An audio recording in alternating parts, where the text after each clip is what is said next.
Good morning everyone and welcome back to another Unity tutorial by John. This tutorial will wrap up my series on NavMesh and agents. In this tutorial we will learn how to replace the agent with a quote-unquote dead body whenever they are shot. At the same time we will take the nav agent and we will return it to its spawn point where it will begin patrolling again. So in using this method we could create an endless number of enemies. It's pretty simple. It's made up of about four major parts. Number one, of course, being the nav agent itself. Um, on the nav agent, we have a script that was written by me and some smart friends of mine. We'll go over that when we get to it. The next piece of the puzzle is going to be the nav agent dead. This is simply a capsule that looks an awful lot like our patrol agent, but I've decided to go ahead and make its face shield red to indicate that it was dead. The major thing about this is that it has a rigid body on it, and that we have it exist in our scene before we actually need it. So we're just going to leave this in our scene. Then I have an enemy spawn. This is simply an empty that I have designated as enemy spawn, and we'll use that with our script on the nav agent patrol. And then finally, of course, our bullet prefab, but you should already have that. So let me get the assumptions out of the way. My assumptions are that you have been following my tutorials and you know how to create a simple player character that has a projectile type weapon.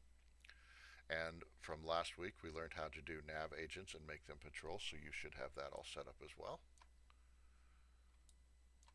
Let's take a look at what this looks like and then we will get started.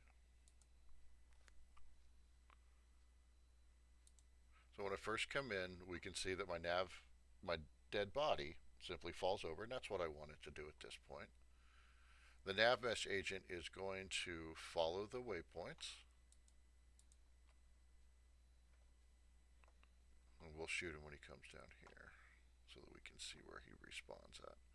But if I shoot him, I actually got two for there because the bullet passed through him twice.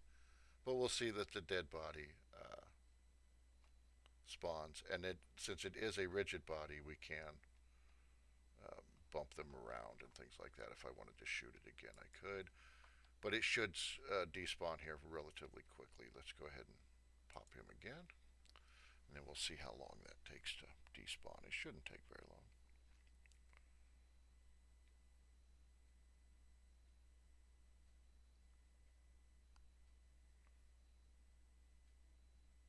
That despawn time is something we can adjust inside the script. So,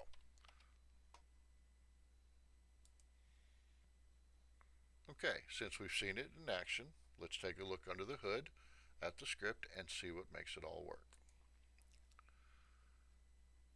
At the beginning of my script, I have three public transforms that I'm declaring. Number one is enemy spawn. That is where I want the nav mesh agent to respawn once it's been killed. The public rigid body, enemy body. Now this is the reference to the rigid body game object inside the level that will be used to replace the live enemy.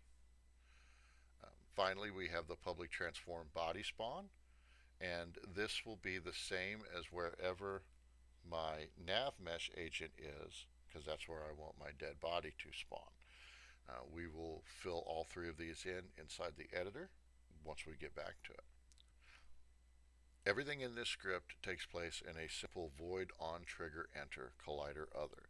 We don't want it going off every single time it collides with anything, so we check first to see what it's colliding with. In this case, we're running an if statement. We say if other, whatever the object is that's colliding with it, compare tag is equal to bullet. Now, if it's not equal to bullet, then nothing happens. But if it is the bullet, first thing we do is we send a line to the debug.log that simply says, I've been shot. That's a simple way to know that your code is executing inside the editor. Next, we're going to instantiate a dead body, or our dead enemy. So rigid body dead enemy equals instantiate, and then we say enemy body body spawn dot position, body spawn dot rotation. So it's asking for three separate arguments in the instantiate. It's asking what do we want to instantiate. In this case, we want to instantiate enemy body.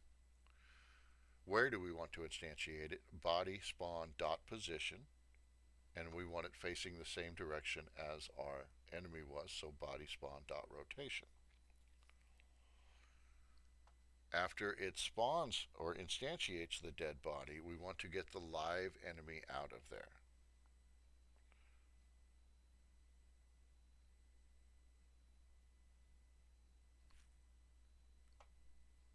I think I said that wrong. No, that's right. Okay. Oh, my bad. My bad. We want to get the live enemy out of there. Transform dot position. So we're taking the position of the object through its transform property, and we're going to say enemy spawn dot position. Remember, enemy spawn is right up here. This is where we want the enemy to spawn after they've been killed. We say destroy dead enemy dot game object 15. I'm going to cut that down to about 5 so it happens a little faster. Let's go ahead and Control S to save this. And then we're going to jump back in, and if you haven't already done so, drag a copy of that script onto your nav agent patrol. Once it's there, find the script, and you'll see that we have a dialog box for enemy spawn, enemy body, and body spawn.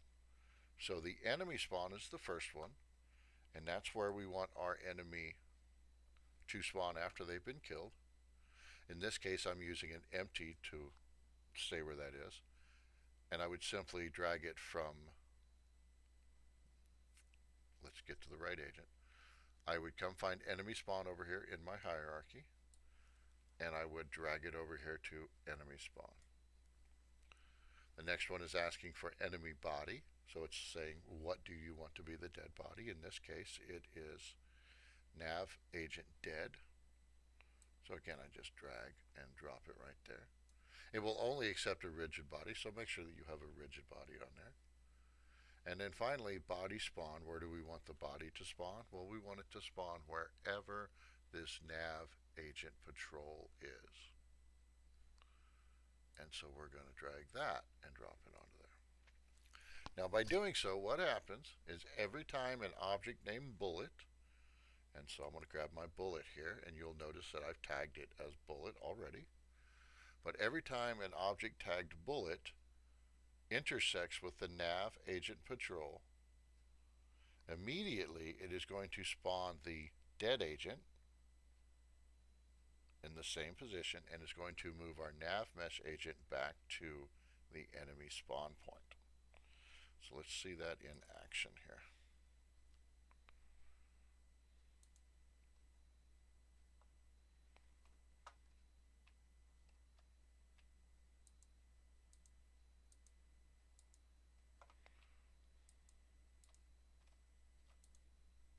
He did not want to die.